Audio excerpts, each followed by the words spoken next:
A top legal aid in the country goes off on the Biden Autopen scandal, and he lets us know whether or not he thinks that Trump's nullification of everything Biden signs will last in court or not. Welcome back to this special edition of Hannity. Joe Biden's legacy, it's officially in tatters. Today on Truth Social, President Trump made the following announcement, quote, "I am hereby canceling all executive orders and anything else that was not directly signed by crooked Joe Biden, because the people who operated the Autopen did so illegally." Here now with exclusive reaction is the chairman of the House Oversight Committee, James Comer. Chairman, thanks so much for joining us. The committee issued a fabulous report. You did the homework, you did the interviews, you came up with the conclusions. And now to see the president take action, was this anticipated? I didn't know Friday after Thanksgiving he was going to do this, but certainly glad to see it. Well, we didn't know when he was going to do it, but we sure hoped he was going to do it. I mean, the evidence is clear.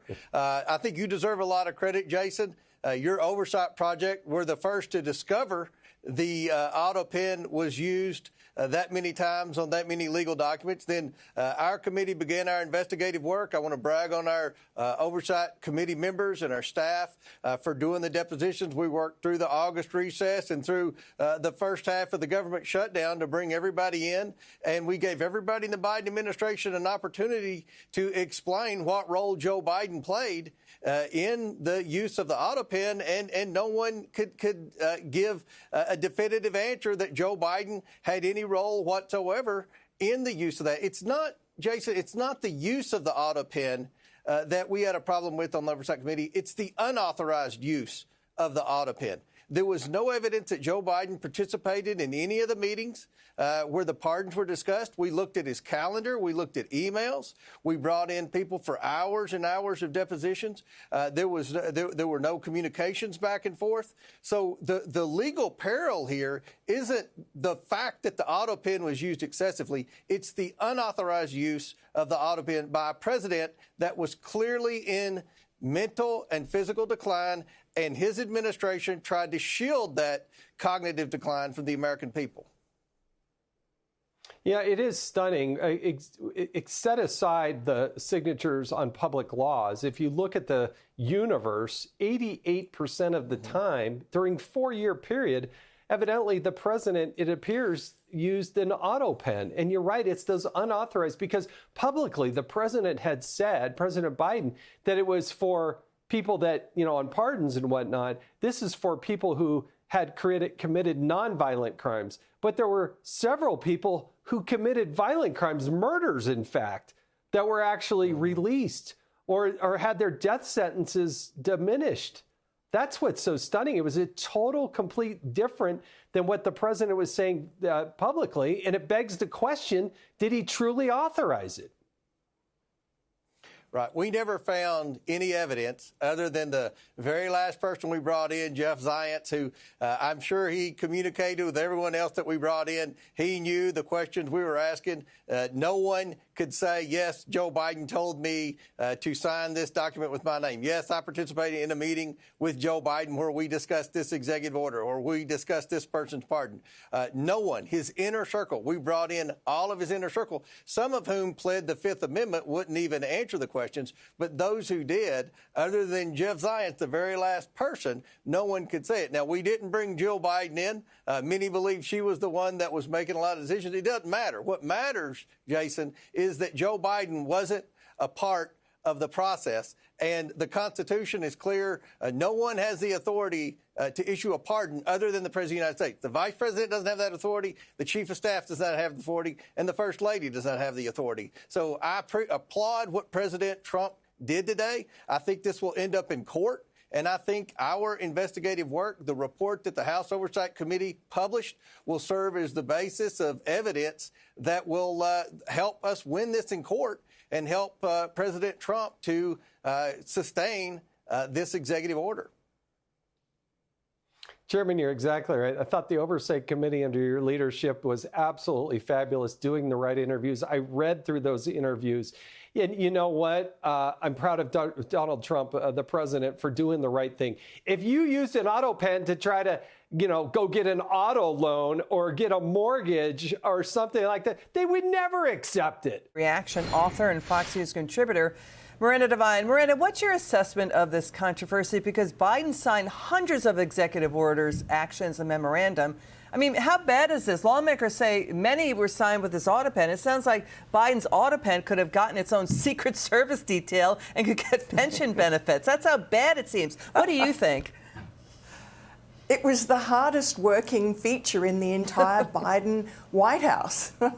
I mean, he had something like 10,000 clemencies, pardons and commutations and the like. He did bulk ones, and most of these were done in the dying weeks of his presidency. Of course, the Hunter Biden pardon was signed with his own shaky hand. He was certainly compos mentis enough to know that that was important to him, or maybe Hunter himself was guiding that shaky hand, at least metaphorically, and making sure that he had a legitimate pardon for himself. So, look, it's interesting. I think it certainly reflects how annoyed President Trump has become with the mess that he was bequeathed by Joe Biden, whether it be on the economy or the border. And you can tell which pardons and which signatures were done by the Autopen because there's a little pinprick, President Trump told us, that's on the page. So there's no mistaking what's an Autopen pardon. But of course, Joe Biden's just going to say that, yeah, I mean, he already has told the New York Times this is nonsense. He signed them all himself. He was fully in control. He gave authorization if he didn't sign himself to his close staff. So I think that's pretty hard to unpick.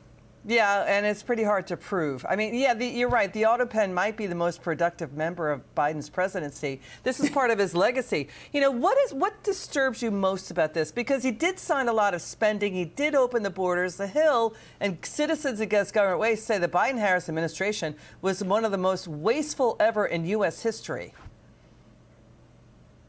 Yes, and look, also the judges that he installed who were totally leftist, partisan, unsuitable for that role and have already done a lot of damage. So, I mean, wouldn't it be wonderful if we could just wave a magic wand and basically declare null and void Joe Biden's entire presidency? But I think that's a fantasy and we just need to live in the real world.